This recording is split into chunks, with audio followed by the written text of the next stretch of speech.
Okay, here's the second part of our Guimaras tour. So, ayan, pinuntahan natin ang Gusi Lighthouse. Isa ito sa pangalawang pinakamatandang lighthouse ng Pilipinas.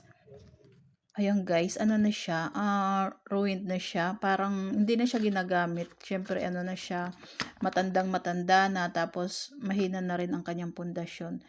Nung panahon yun, kasi itinayo to nung 1896. Ito ang nagsilbing ilaw ng mga sasakyang pandagat.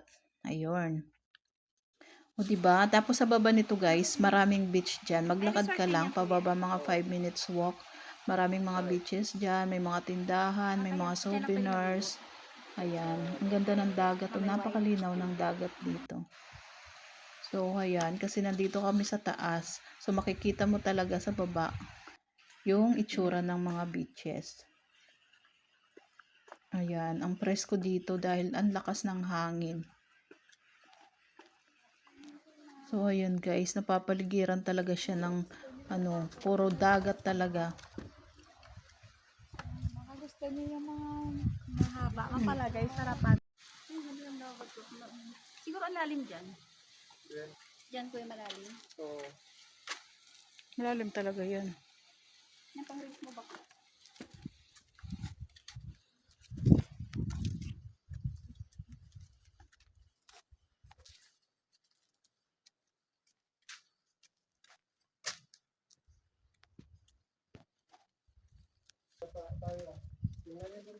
Ay. Tapos, papuntang Bacolod Kuya.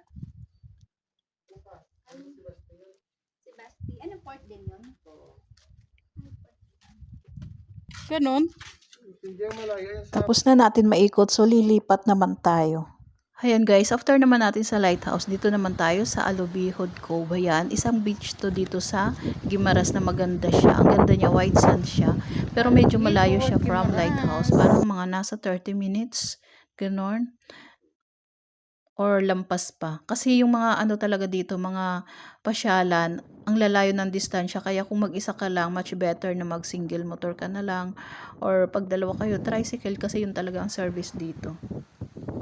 So ayan guys, naririnig nyo ba yung hangin? Ang lakas. So yun ang maririnig nyo dito sa video.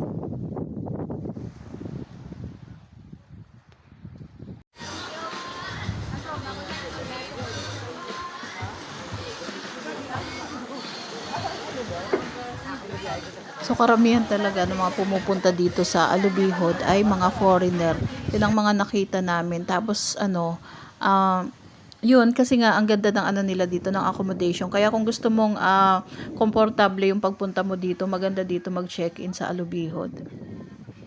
So ayan, picture muna tayo para sulit naman yung entrance natin dito. So dito naman tayo sa nila, sa pinaka-bar nila at saka receiving area. Ayan. So ayan kanilang receiving area.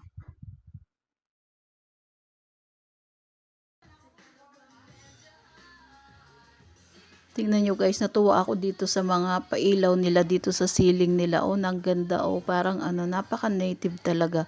Ang ganda niyang tingnan. So, ayan. Tapos, chill-chill lang kayo dito habang nakatingin kayo sa dagat. Napakaganda, ang sarap maligo at ang puti ng buhangin niya. Kahit December siya, ang ganda ng panahon, super init.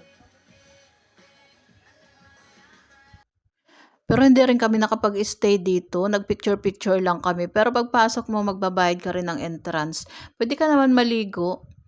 Ayun, kasi kasama yon sa entrance. Babayaran mo lang dito yung cottage. So, ginawa lang namin. Hindi na kami naligo. Nag-picture-picture na lang kami kasi marami pa kaming pupuntan. Ang lalayo nga kasi ng mga distansya niya. So, ayun, yung next namin ay nagpunta kami doon sa pulong, ngayon? Tatlong Pulo. So, ayun, Tatlong Pulo yung next destination namin. Ang layo ng, nila, distansya, siguro 1 hour. So, ayan. So, welcome sa Tatlong Pulo. Ayan, napakatahimik dito guys, hindi to crowded. Kaya kung gusto mo na konti lang yung tao, ayan, dito ka magpunta dahil konti lang talaga yung tao dito. Kaso lang, wala kang mabibilhan ng kung ano-ano at saka yung mga cottage nila, konti lang din. At kung sanay ka sa mga kubo-kubo lang or walang aircon, pwede kang mag-overnight. Pero kung hindi ka sanay na walang aircon, so hindi ka pwede dito. Kaya ang ginawa namin, nag-ano lang din kami. Tiningnan lang namin kung gaano kalaki itong 30. Pero maganda din dito guys. Maganda pumunta dito kung maliligo ka lang araw talaga. Kung wala kang balak mag-overnight dito, agahan mo kasi mas masarap maligo kung maaga at saka konti lang din yung tao. So may naabutan kami dito. Konti lang naman sila. Nasa isang cottage sila. May entrance fee nga pala dito. Nasa ano din pala yun. Nasa 50 pesos ata yun. So ngayon, nag-ikot-ikot lang din kami. Di na kami naligo. Lumipat kasi kami doon sa accommodation na book namin. So yun lang guys. Thank you for watching.